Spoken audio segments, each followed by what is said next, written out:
Okay.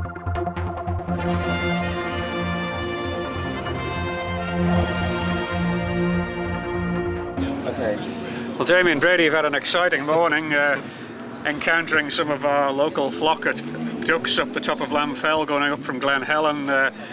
I suppose you could have come off with that impact, couldn't you? Could have come off. It was I was practicing for the TT last year before it got called off, and I hit a kangaroo in the back of Sydney, and went through the kangaroo, and it actually tore the tail off the kangaroo. And I pulled up about 500 metres up, and I waved over a Harley rider and said, "Have you got some gaff tape?" And he said, "Mate, I ride a Harley, I've always got gaff tape." So I gaffer taped up my radiator and gaffer taped up everything else, and rode back to Sydney, which is a couple of hours. So hitting the duck's not a big thing. Kangaroo's a big thing. Well, we've got wallabies in the Isle of Man, but I don't think we've got any kangaroos yet. But what is it that seems to make you the attraction for the wildlife and the poultry? I think people just look at me and say, "Here's a big dumb bloke, we might as well hit you." So roast duck on the menu today. Roast duck, yeah. Yeah, but nevertheless, you can't decry the problem of it. You can't deny that it could have fetched you off. Hit you on the shoulder? Hit me on the shoulder and knocked me off, and I pulled up at the next marshalling post and apologised for hitting the wildlife and asked them to clean my visor and get me ready. So off I went again. They're a protected species in the Isle of Man, you know, you could be in problems here. The customs will probably get me on the way out. So. Okay, well, near thing, but you escaped anyway. I was just saying off camera there that John Surtees once managed to hit a cow there in 1957. Well, hopefully I won't hit any more wildlife and I'm done for that. Yeah, okay, well, that's the liability of morning practice in the Isle of Man, but otherwise you're okay. Yeah, everything's fine. Yeah, That's okay, great. thanks. Thanks. Right, cheers. Thanks, mate. Thanks. See you later. Thanks, mate. Have fun. No, you don't know when to get back on it again. You don't have a green flag system. You see the remains of the debris and the yellow flag, no more yellow flag. You can carry on. Well, yeah, but I mean, as long as you pass it. you don't know, because there was one up at Windy this session, and the only reason I could see it was because I could just see the bike. They'd already wheeled him off, but you don't just see it. So I thought, well, where's the accident? When do I get on it again? Whereas what we do in Oz, we've got the yellow, stationary yellow, then the waved yellow, and then the next marshal point there's a green saying, right, you can get into it again. Yeah, You probably haven't got 37 3/4 mark to cope with. No, these courses. I'm conscious that I want to obey the rule, but I don't want to, I'm not being funny, I'm just illustrating the fact that it's impossible here. to me, I've just been there. It looked common sense to me when to carry on again. Yeah, see, I don't have common sense. No, we've noticed that. Yeah, thanks, Nick. Well, come on, it's, there's Seriously, Nigel, I can't help you on that. Okay, I just wanted to check whether there's I can't help you on that one. a system. Normally it's fairly obvious where it's... Okay. I think we're going to work on that a little bit. Judgment. Any other signs? I'm not being thrilled with this situation so far, have you?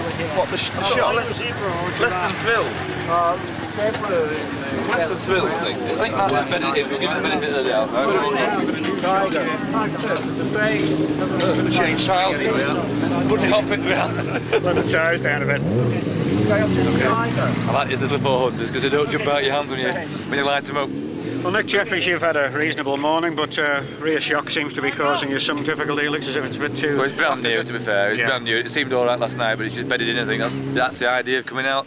Even the two-lap practice this morning with wet conditions, it's the beds the bike in and sorts lots of things out that you think, well, could we leave it till tonight and stay in bed? But no, it's always worth getting it. As I've said to you many years in the past, Jeff, it's always worth getting up and getting some laps in if you can. Okay, but you've been missing here for a couple of years. What decided you to come back? Not a real gesture. Yeah. What Well, I decided took you to come 2 back? years off to let my daughters take their A-levels without the stress of me riding at TT. A-levels are always TT weekish, so I took 2 years off of them, and I'm 50 on Saturday, so I thought when I was in January, February, when you've nothing else to do but think about what you're going to do through the summer, I just could see a TT ride here, and it seemed to work with the family okay, so... So are you glad you've done it? Yeah, well, I originally put one ride in on the 400, then Bill Smith asked me to ride a Triumph, and then Martin Bullock asked me to ride a Suzuki 600, and then Dean Ashton asked me to ride a Suzuki 1000, so I'm thinking, hang on, I can do that. And can I cope with 5 rides on 4 bikes? And maybe I can, maybe I can't. So what decided to be a fairly easy week's turning into the usual... we're going for it now, yeah, exactly, yeah. But you won the Manx Grand Prix a long time ago and then went on to win the Formula 1 TT, and in general you've got a terrific pedigree in motorcycling. Can we do the 2-day trial as well, because you're a bit of a trials man, Jeff? Come on, can we mention a 2-day trial? You won we remember when you won the 2-day trial.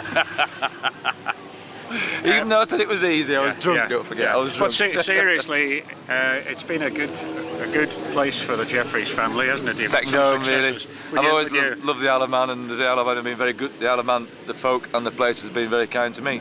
Has it rubbed off onto the business in any respect? Have you benefited from it? Well, yeah, I mean, I run my own business now. I'm not connected with the old family business anymore, but yeah, I think undoubtedly sometimes if you're introducing yourself within motorcycling to someone who doesn't know you, say, is that the Jeffries that do the Isle of Man? You know, it's synonymous in a way that Lambkins are with trials, I suppose. Though I don't want to sound conceited, but I suppose Jeffries and the Isle of Man are synonymous.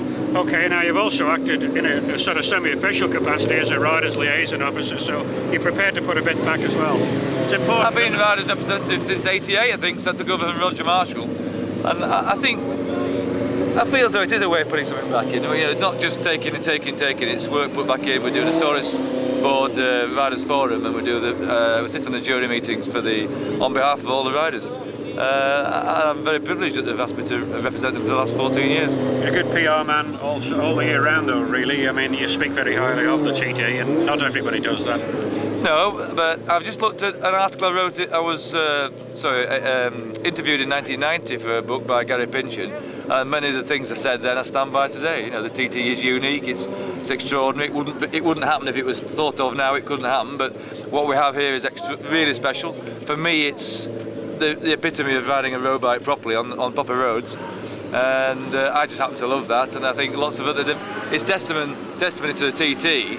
How many folk have entered this year? How many folk? Not just sort of 35 to 50-year-olds, but lots of youngsters as well. But it covers all spectrums, and it covers all walks of life as well.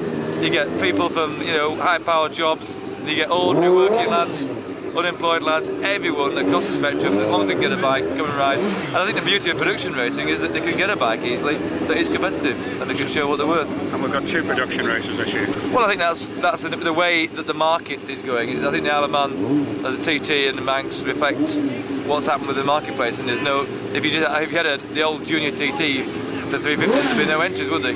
So the market says 1000cc, the market says 600. I'd love to think that the market also says 400s will come back. I think it will, actually. I love riding the 400s. Looks like the end of the road for the 250s, then. Yeah, well, I think they're saying, like in trials riding, there's the end of the road for 2 strokes. It's the end of the road for 2 strokes, so that's 250s gone.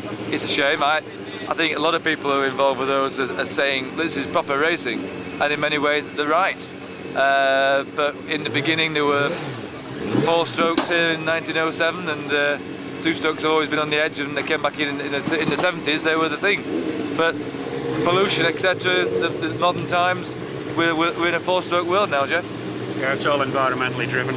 So it'll go the full circle back to the 4 strokes then, I think. We don't know everything. We don't know that ahead of us, new engines are developing 2 strokes that are very efficient emission-wise, and they may come back. We just don't know what's around the corner.